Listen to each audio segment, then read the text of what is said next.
Injury that he picked up to the end of last season over in MotoGP and Fernandez, so unless something ridiculous happens, we are going to welcome new winners in 2020. Which is always a good plus. We're lucky to get Jeff Fernandez in, really left it late to keep that car racing streak of a winning going on. Betty got that victory back on less than Valencia in the final Grand Prix of the year. I think it starts at the very top. This is our highest placed return in 2026, of course. 2025 World Champion Jose Antonio silver.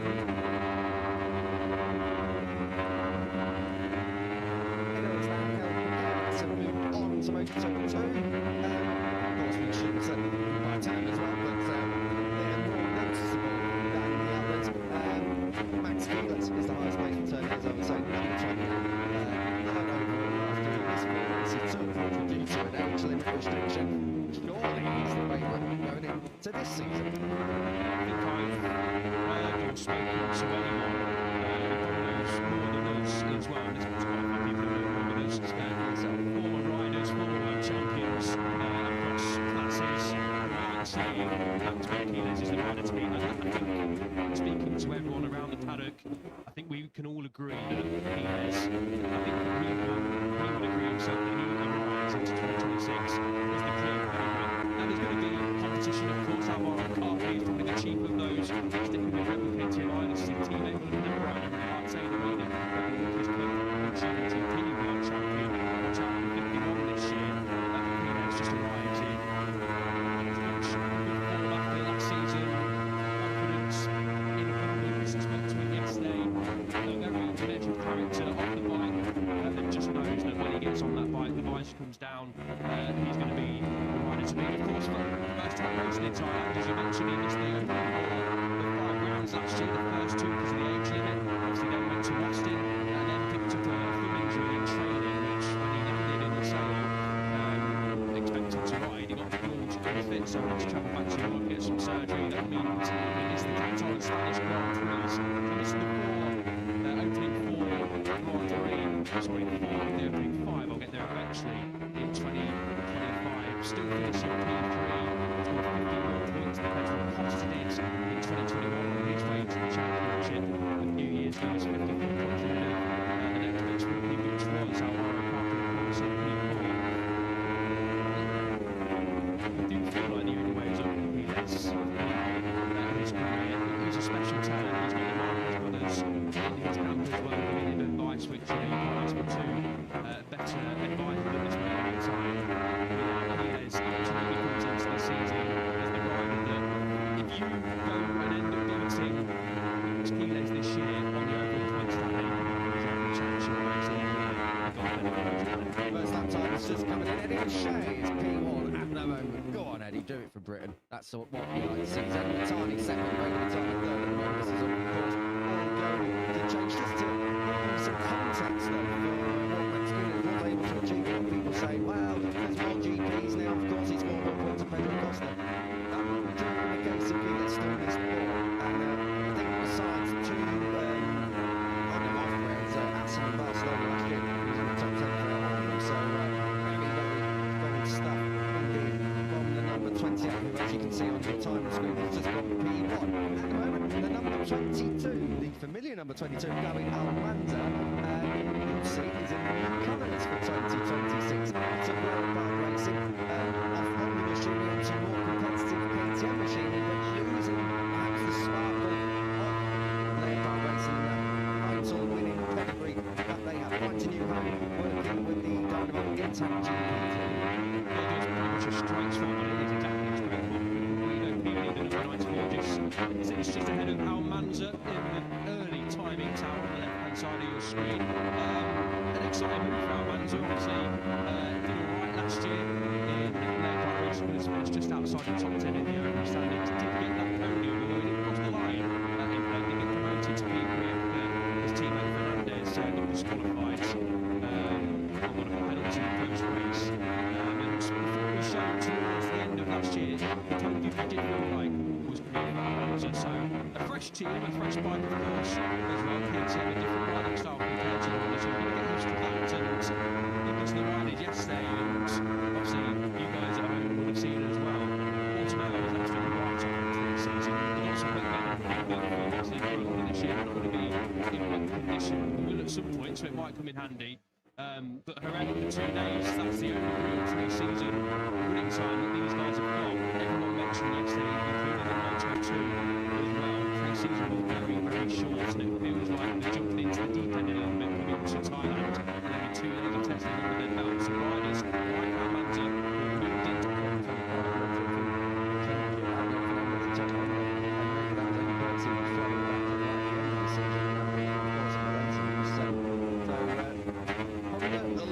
to do at the moment. Adrian Fernandez is at the top of the time sheet at the moment to 152.781 for him. Let's clap right on Zedward time for the first time. Number 32 moving on up through the ranks of motorcycle racing. Zedward time really struggling to get on said. I'm really excited for the number 32 this year. Number 30 ATC has been a star over there. And likewise his teammate regular time will exemplary what that number 9 is capable of. Vader Patamo rookie in 2020. Debuted in 20, but a friend of rookies runner-up Soprano Reate last year, so good pedigree this year in the Honda team. Yes, a great pedigree, both champions of the Moto4 Asian Cup, as I rightly put it. That's going to take a lot of getting used to. There we go. Well, technical save me skin before someone hits me over the end with something. It's called the Untitled Chapter. I know. I'm just towing the company line. We are going to Bad time for him. call it the Age Talent Cup a lot of times this season, as I'm sure everyone else will be as well. So changes to get used to across the road to MotoGP. We'll get there eventually. But we had 2 stars from what was formerly known as the Age Talent Cup rising into the teenager ranks. And they were very exciting with Ryan and Katama. Dad's actually a bit more experience on the motorcycle than Zembatani in terms of rising through the ranks. Zembatani, of course, did make his debut on multiple occasions last year on the Honda, and he said this year's Honda it does feel a bit different to last year. And I spoke to Zane a couple of times yesterday. He's a great character. If you ever get the chance to speak to Matani and get to know the guy, he's a fabulous young kid. So is Katama as well. I think on the teenager, have got 2 gems on their hands. Don't expect too much too soon from them. However, both me watching them rise through the ranks in Junior GP, in Asia Talent Cup, in Rebel Rookies Cup as well. Both these guys will take the right to the mix. The next couple of years. Just had a quick look at the number 94. If you are in half the KTM, so Honda. Racing, it's a pace of swap.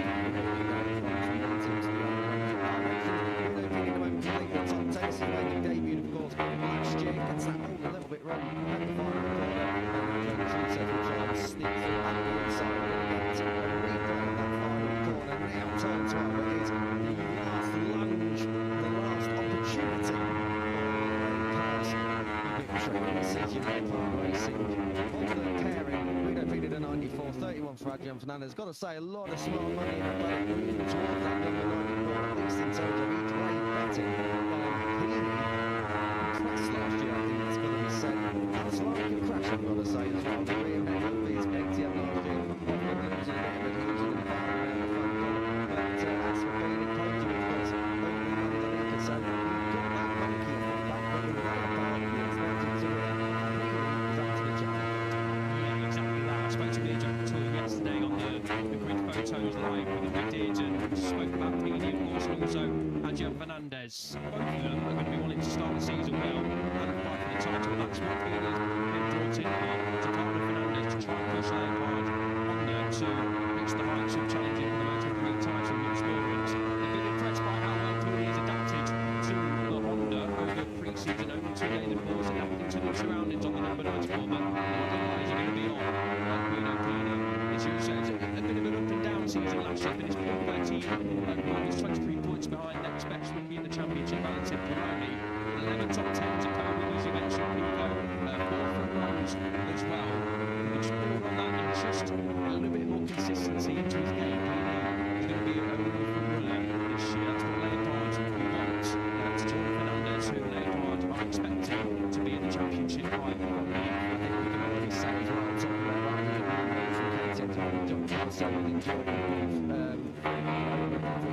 M-Lab Racing on the team inside the top himself and O'Shea competing at Lionel Trucci for John Russell to work with Javier Albasola and as for the rest of the instructor of the good M-Lab team Eddie O'Shea's good also the technical manager Franjo Vincenzi, so and he comes in from a good stint over in the VR46 family. So Michael Laverty, I think, took a bit of flack at times last year that, the team went up to the job. He acknowledged that. He said that there was more performance to come. Solid stuff so far. Eddie O'Shea just chipping away at the moment. He's trying to get more because so they found some good stuff with John Kelso. I think the Michael Laverty over there, Javelin 14 last year, is a clue for the team. So hopefully he can bring the level up towards the front. We'll see the Michael Laverty's got fighting on the top five, so maybe even podiums this season at moment. Bringing the level up, jumping from the level of MTA squad, John Kelso. Big year for Kelso. I think Laverty absolutely right. Big key for the MX squad to get the experience and speed of Kelso onto team, a massive boost for O'Shea as well to really learn what sort of experience Rhino was in the podium fight on plenty of occasions. Last year he was very unlucky to pick up his first victory on several occasions, especially in the one, of course, that famous last couple of corners where he that Rhino on the screen there, and also something that we'll speak about of course in due course. Kelso ended up being well. It wasn't sort of hidden last year how much Kelso wanted to move into Moto2. He gave himself a real shot at that. Unfortunately, that didn't become a reality for the Australian. But if he can start this season well, new surroundings, new bike. He did mention yesterday that he was actually surprised how much different the riding style is on the Honda compared to the KTM. And he said, I've still got a couple of more weeks considering that pre-season time everyone has had to really feel like the bike is mine. So not expecting too many great things for him. So here in Thailand and maybe in Brazil probably a leveler because it's a circuit that no one's ever been to. So that could be a bit of a different option, but still as well. I think once we get back to Europe, maybe Qatar.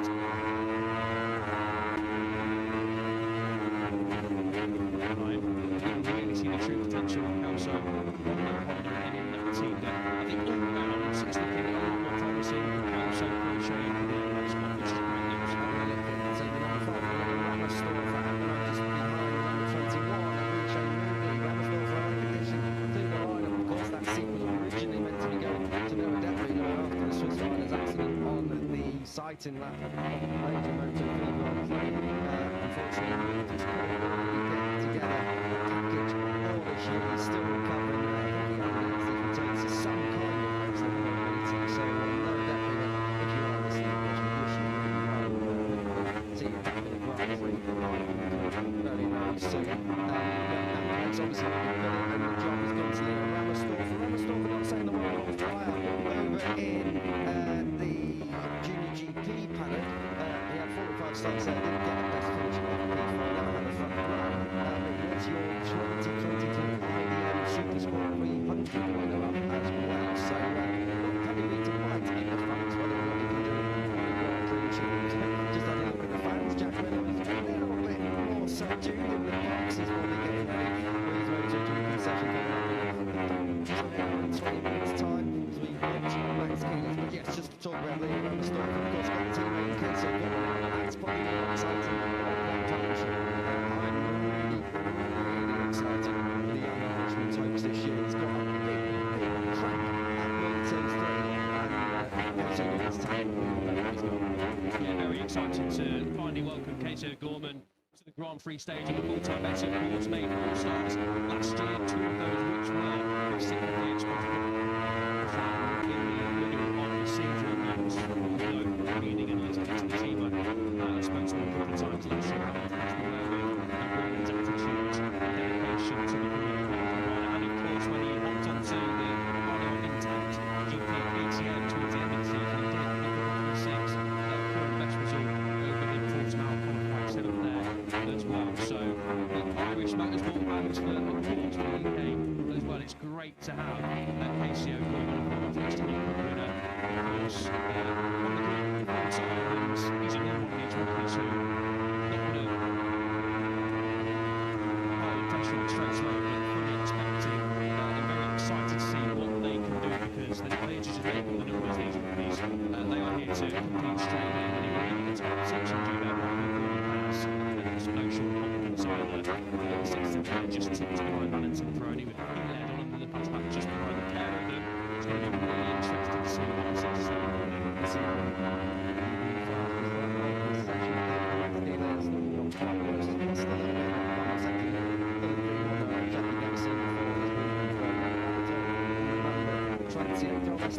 It's second, coming up to the halfway point of this session. No doubt Anders ahead of his former teammate Adrian Fernandez there. Further form that let's talk about the pits, but really unfortunate end to last year.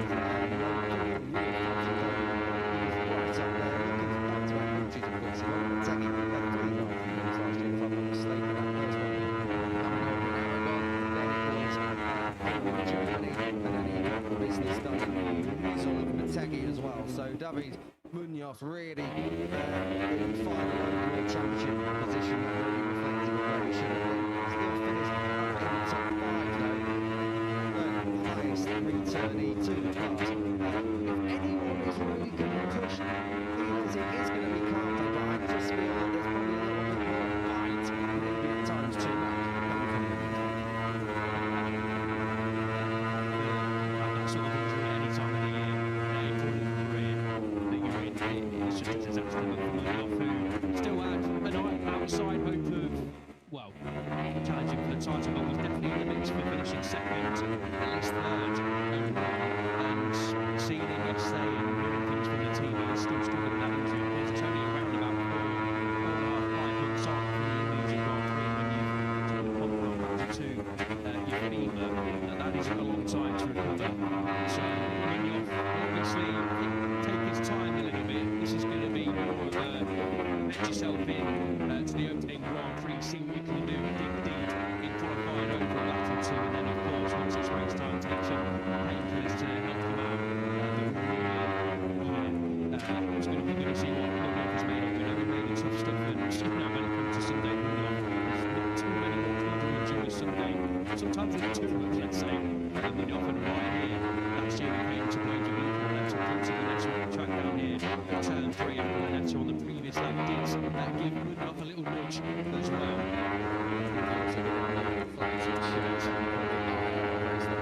Yes, he did. He got given a long lap penalty in Woodruff and then ultimately crashed when he tried to lose Woodruff, as I said, this Grand Prix is all about testing his fitness, probably in Brazil and Austin as well in the weeks to come. But what he's going to do is get points on the boards at the start of the season, which he didn't do last year. He did, it was in a row to start the year in Thailand, Argentina, and America last year. Picked up a top 6 in Qatar, then went to America and suffered another ENF as well. And when he started the year before DNFs in the opening 5 Grand Prix, you're going to really struggle to fight for the title. And if you're expecting Felix to not do that, essentially be on the podium, be winning races on the off, you're going to have to be consistent in this championship if you want to challenge Keyless and any other rider, who starts to see the really good form. We have mentioned Keyless, we mentioned Woodruff, but there's going to be potential surprise packages. There's going to be riders who start this season well. Consistency will be key. I think we'll look forward into the season. I think the team as well would just say, don't do anything silly. Obviously, re-injuring yourself is not what you want to do. But also, if you're struggling towards the end of the race, pick a point, pick up a top 10, just get yourself over the line, pick up points when you're not feeling or what we say.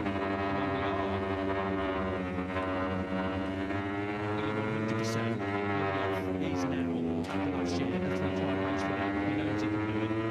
So hopefully he just calms down a little bit in the moments that he needs to. We know that he needs to. But then time to try and throw out our own here somewhere as well. Talented pony maybe. And other riders. That would be special Moto2. Just want to talk about those riders who maybe aren't considered title favourites or not title battle, or ones that are going to pick up victories. You've got to think it's his third season now in Moto3. It's his first back on a KTM for the first time since his MotoGP days. That runs as another maybe a bit of lights of John Cobb, so we need to wait and see about the Honda's competitivity. But at the moment it's there top 6. Keely's already on podium, so he's going to be the one to drive back that first one too. It's that group of riders, so you're going to have another. Let's wait and see how that all unfolds, because you have another Vitelli's in the mix already. Vitelli, of course, had that quite difficult end to the year after his big injury in training last season. Yamanaka seems to defend side of the bed. He wakes up on some days, he's really, really fast and hot, so in the other days he's not so speedy. So then you've got your full-time rookies, of course, Morelli, Gorman, Vega, Quintana, Zenitari. So, there's riders that are going to be looking to do what Keyless and Troy are able to do. But in terms of the riders that we know, the riders that we know, you've got to say the likes of Kelso, the likes of Yamanaka, Almanza and Keely. They're the four that I'd be surprised if they don't get a victory this season. Yeah, absolutely. Coming into the Moto KTM lineup as well, we've got Alvaro and Carpe on the other side of the box. Those two, well, of course, and will work together throughout the season, just as Carpe did with Rueda when he was a rookie last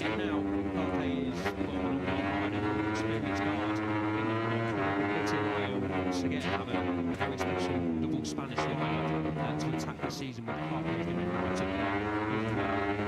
He's looking for his first victory in Moto3, and we're very much expecting Carpenter to be in the championship next season. Scott Ogden on our screens is another one who's been able to pick up the first win. He was actually the rider last year who was the first rider in the World Championship in terms of the standings to not pick up a podium. People have been the first rider to not in the overall standings. He did get a pole position on the number 19. Obviously had a difficult winter. Did Ogden shoulder surgery after the venture, after the crash, and he was saying in pre-season that he was actually ahead of the expected schedule. It was touch and go whether Ogden would be available not only for pre-season testing but to be here in Thailand. He finished up in second in pre-season, which was a good job done over in Perez. So Ogden, another one of these riders who aren't quite fully fit yet, but good Ogden to have a second season on the KT. And he also outnames in that CRP Green Car box as well. Obviously Ogden, a very experienced rider. He has now 80 starts. This will be his 81st start. It's his fifth season coming into it on the number 19. Yet to have a podium, of course. 5 front rows and eventually that pole position last year. So Ogden will be desperate to get his season up and running and find form, but it was that corner this time last year. So he can get a top finish at the opening Grand Prix. It's that last corner. That's unfortunately Ogden lost him some good points to begin the season. I think Scott turns from just as we speak about. Yeah, right, so this is the hub of the hard he's going on the track, isn't it? A big last opportunity to run it up the inside side, because there's not really any chance by the line to get back. So last year, Carpenter was as well as a PT. Yeah, exactly, and it's also where Perez and Kelso, well, Perez didn't need kept running into lots of points, so going in P12, but also unfortunately made a mistake with a few laps to go, ran into the back of Perez, and that undid Kelso's hopes of potential podium at the top 5 in the race as well. It's a fantastic last corner it was, as you've seen over the years, and like we see the classic provides perfect last corner launch opportunity for riders trying to go for wins, podiums and other points available. And it also does catch riders out of such a wide break on his own slightly downhill as well. That is one of the safest great battles, and as you rightly say, if you make a move in the final corner and don't mess up the exit too much, you're going to cross the line ahead of who you're intending to. Yeah, it does allow you to run a bit wide, but because there isn't that big drag up to the start line is a really different place than the finish line, so it's much more into the final corner. You get the job done. We're in the final 10 minutes then of the opening session of 2026. Oh, it feels so good to say that, not because of the 10 minutes to go, Nick, but because we're back on track with something that matters. Because we've got something meaningful to talk about and all that testing nonsense where everyone's just saying, oh, what's the right? Let's just get the business out of the second show. 9 minutes and 15 seconds more. Let's get Kile Esteban Almanza, Adrian Fernandez, Barry Munoz, Spain, 1, 2, 3, 4, 5. Exactly like the championship standings showed last year. Kelso in 6th, Valentin Pereira, we're going to talk about him in a minute. 7th, then of Carpenter in 8th. Mason Gordon, fine stuff at the moment. 9th, Marco Pirelli, likewise. Second Argentinian inside the top 10. Reda Patara, Jesus Rios. Let's talk about him. Of course, we're going to come across all of this over the course of today, tomorrow, and I'm sure on Sunday as well as starting to make their way up. Battali 13th, Ogden 14th, Pini Yamanaka, O'Shea, Moriarty, Jose Salmela. We haven't spoken about him. Welcome back to Finland. Full-time participation for the first time in 8 years. Carol on 21st and Mickey Clark. Hacking Village, who's got a lot of position of the early part of the session in the box. Ben Matani in his full-time debut playing for Leo Ramastorfa. And Macho Moody, how we concerned with him, 6 tenths off of the rider up ahead of him. Seeing himself up to the South African League to perhaps find something early on in the season and early on this weekend.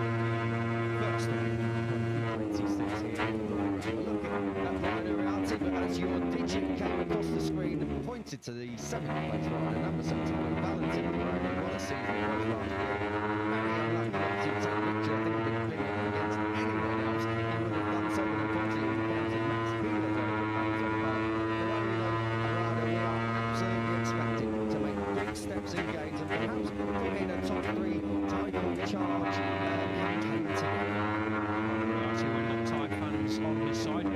great support from these Moto3 newcomers already. Yeah, Valentin Peroni was one of the stars of the show really last year, wasn't he? I don't think anyone expected too much from Peroni coming into 2025, purely because of the experience, or lack of, I should say, experience on the Moto3 machine. First ever time on the Moto3 bike last year. What a job he did, finishing 10th overall, 134 points on the board, couple of podiums, couple of poles, and 13 top 10s after a very tricky start to us.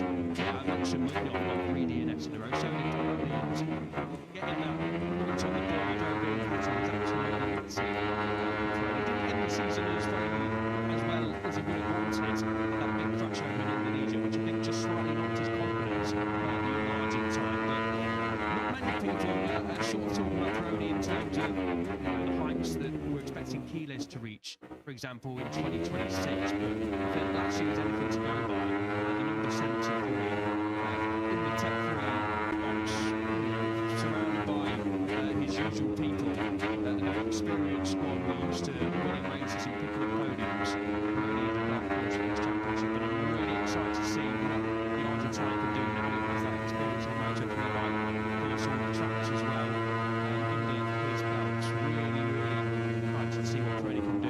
The third rookie in last year's championship, level of points with Yamanaka only a couple of points behind Yamanaka in the end, of course, Valentin Peroni. So I think, like other people, excited to see what he can do.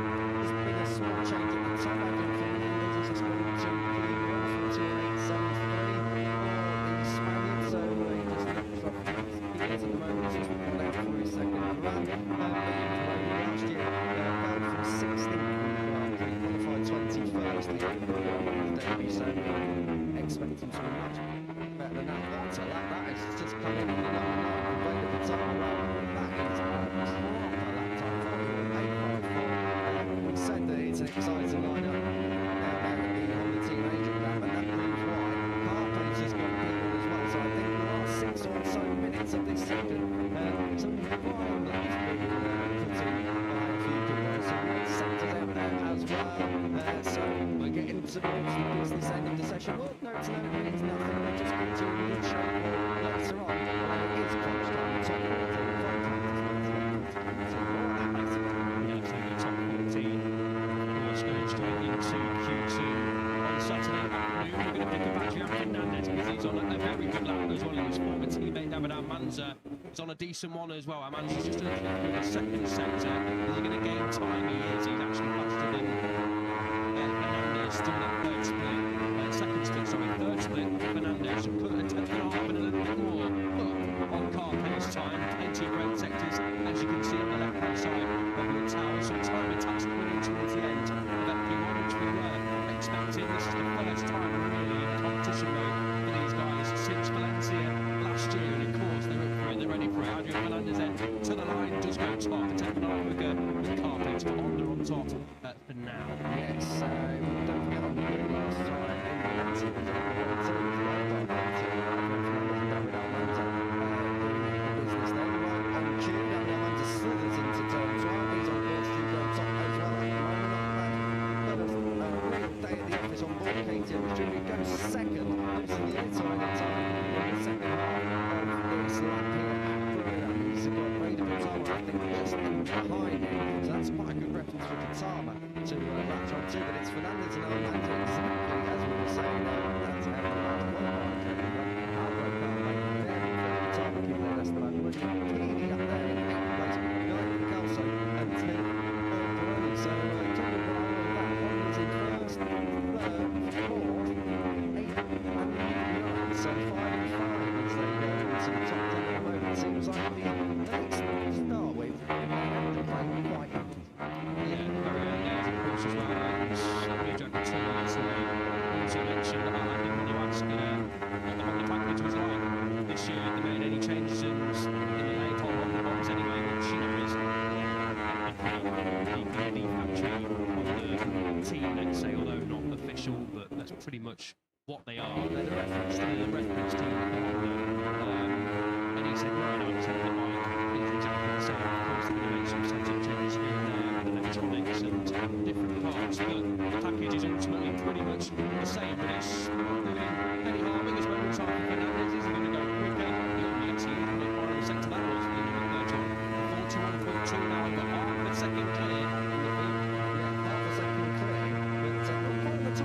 last year. 40.85 running was last year in FP1 here in Rivera. That was set by Ryusei Yamanaka, so a little bit of time maybe out there. It doesn't really count for anything though. As we were saying, this is only Moto3. As we get across line, this Red Katana is again still behind Gabriel Manzi. Very strong start this from Red Katana up in the fourth, and the top rookie by quite some distance, so very, very strong stuff indeed.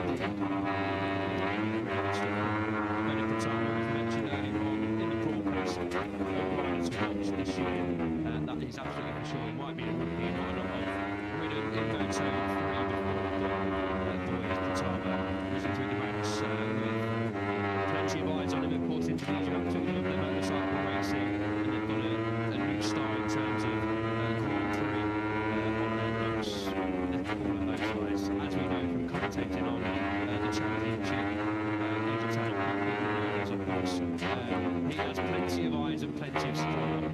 Always excited to go to Indonesia, but now maybe the time is on the right. Excited now, of course, plenty of running still before we get over to London, of course, but it is a very, very good start.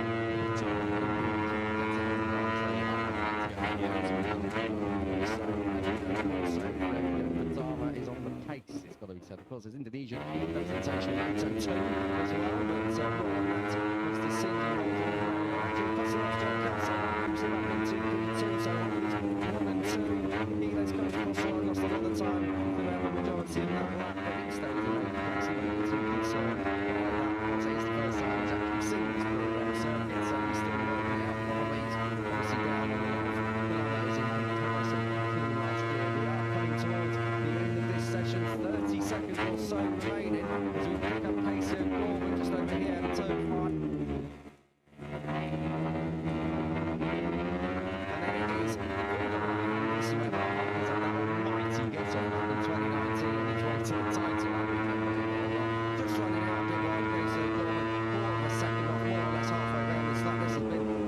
Session 17, perhaps not doing justice how competitive he has been. Down the second to go back traffic now. It's half a second off P1. I tell you what, the slowing back continuing players and Kelso got a bit of time over everyone else. Almanza there in third. Coming through the corner, down into the hardest break area on this circuit. Kelso looking at the inside line in central area. Now we've got the Argentinians eyes on springs down towards the finishing line to take the checkered flag, which currently ready. Kelso going 11, so not a bad final lap time considering the average traffic. The checkered flag is out. Of course, it is all pretty epidemic, but we do have our first session under our belts now. Got on the moves up into place, so decent stuff. Scholars up there inside the top 10. Also trying to come through, and just reassist down the final corners. We look at P1 and our Jim Fernandez. This lap isn't going to be good, but a solid start for our most recent Grand Prix winner. Just what the doctor ordered for Major Fernandez. P1 Kelso, great job as well from the Australian who is still adapting to life as a Honda rider. Just saw one time on speech with Rico Salmon jumped up into the F1 1.1 seconds off the figure, and the Porsche mentioned indeed what difficult to look for everyone in FP1. Salmon again, rookies excited to see Almanza, a very solid start to life as an exact GP rider on the KTM, and a solid life start to Grand Prix third Major Patama. Here's what Honda's coming out of the box very, very well there. Pulling Patama inside the top 6 with Kelso and Fernando also there as well. So, an intriguing start to FP1 and 2026. Layer parts through practice form from last year continue as well. We don't think Kirsten is right into the top 5. Good stuff indeed from him as we look at David Almanza with his practice start. Third place overall for him. Kilos rounds out the top 10. Like I said, as he was coming across the line a couple of laps ago, he won't be too worried about that. So who else have we got from Paul Marco? Solid start to him in 15th place. Austin working this place out. Cruz says Danish.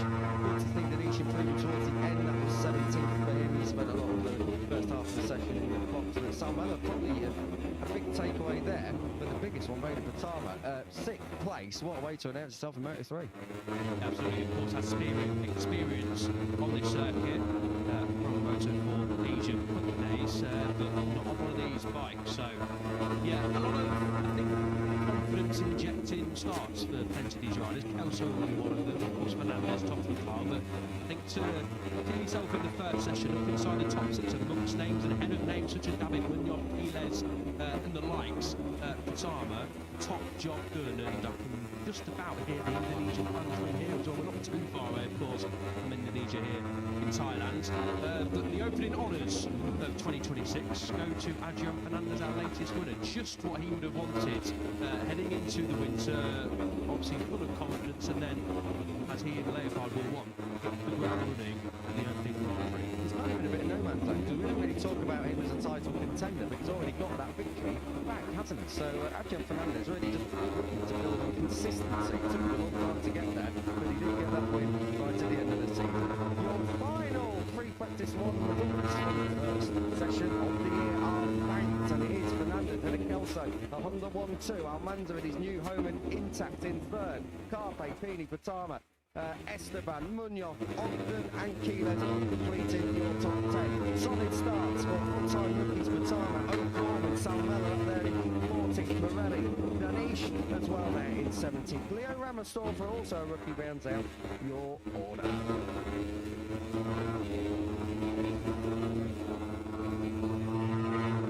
Moto3 is consigned for a few hours. We'll be back with practice later on. Important practice, but for the first time in 2026, we'll have a look at the Moto2 guys out on track in anger. Elliot York is going to stay up here in commentary.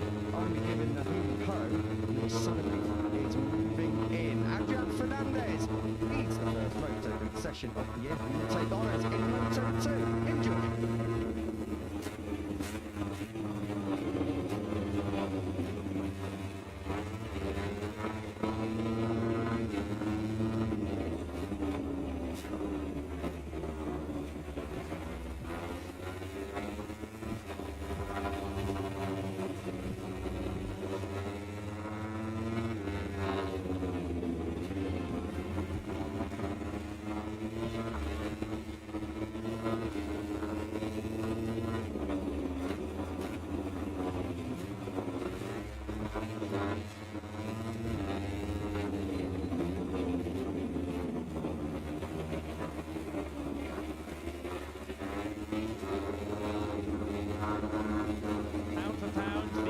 Competitive and unpredictable racing on the planet. Moto2 rolls back into life in Buriram for its 17th season since it took over from the 250s at the start of the previous decade.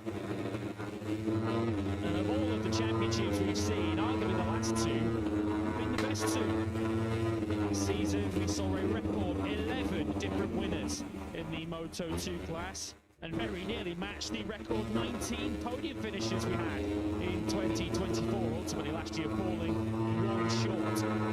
Diogo Moreira taking the first World Championship for a Brazilian rider in the World Championship on two wheels, booking his ticket into MotoGP for 2026. We will see him officially make his debut with LCR Honda in around about an hour's time.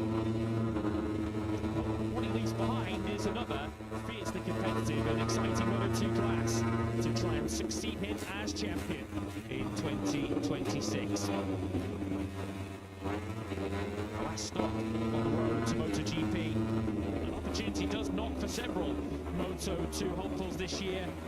What is expected to be a major rider shake-up in MotoGP next season with the regulation change, and perhaps most importantly for this Moto2 field, the introduction of Pirelli as the spec tyre supplier in MotoGP.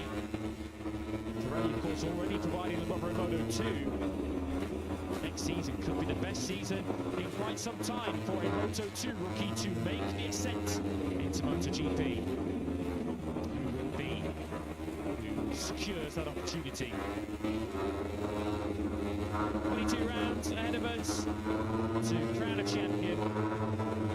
Talking you through all the free practice action in Moto2 throughout this season. Lewis Sutherland back with you in the coaching box. Delighted to be joined for our Moto2 coverage through the season by Elliot York, and Moto2 has delivered so much fun and excitement over the last couple of years. I don't think we have any reason to expect any different this time. Yeah, good morning. alongside you, and no, absolutely not. We're looking at probably most people's favourite for the title, David Alonso. It wasn't repeated the year last year, of course. That went to the other side of the CF Moto, Ascar, Box, Daniel Morgado. But yeah, very excited to see how this Moto2 season unfolds. And you rightly say, I think the murmurings in the paddock are pretty much all about all of these guys are going to start this season well. We've got the likes of, Alonso, Morgado, maybe a couple of other names as well, Gonzalez, and I think he's in this category as well. Riders who have probably already done enough. The four-wheeler's been turned in anger this year to warrants. If the announcement made tomorrow, none of us would be that surprised to see their name in MotoGP next year. But there's a few riders who just hovering under the radar a little bit, who can, if they can make a great start in 2026, will 50 years of some MotoGP teams and move into MotoGP in 2027, as you say, on the Pirellis, the new rules coming in as well. A massive chance for someone to really kickstart this season on a high, get a couple of wins, get a couple of podiums, really, take some noticing, and it could be life-changing, let's put it that way. But really intrigued to see how this one goes. As I say, I think Alonso is going to start the season as most people's title favourite. Gonzalez is another one who we're expecting to be right up there from the upwards. Well, race winner here, of course, last year was Gonzalez. But there's so many riders who have had podiums, had victories. 11 winners last year, as you rightly mentioned. A phenomenal amount. Well, some of those are winners now that have moved on to the pastures. AJ Dixon, one of those, Pereira, of course, into MotoGP. A lot of them are still here, and a lot of them are going to be fancying a title tilt this year, and I can't wait to see how it evolves, because it's just so unpredictable. You make a good point that it might not be a case of who has the best season in Moto2 to get themselves into MotoGP.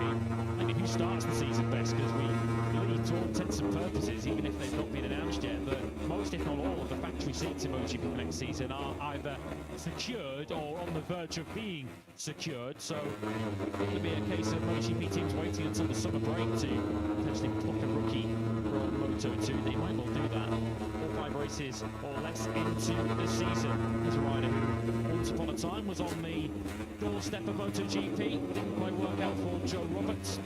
Second season in a row, he has had to go through a winter break, rehabbing a wrist injury, which you might recall a couple of years ago. He had the nasty injury to his right wrist that he sustained in Australia, the left wrist this time in Malaysia, which ended his season slightly early. Fortunately, not as serious an injury for Joe Roberts, with a new crew chief too in his corner.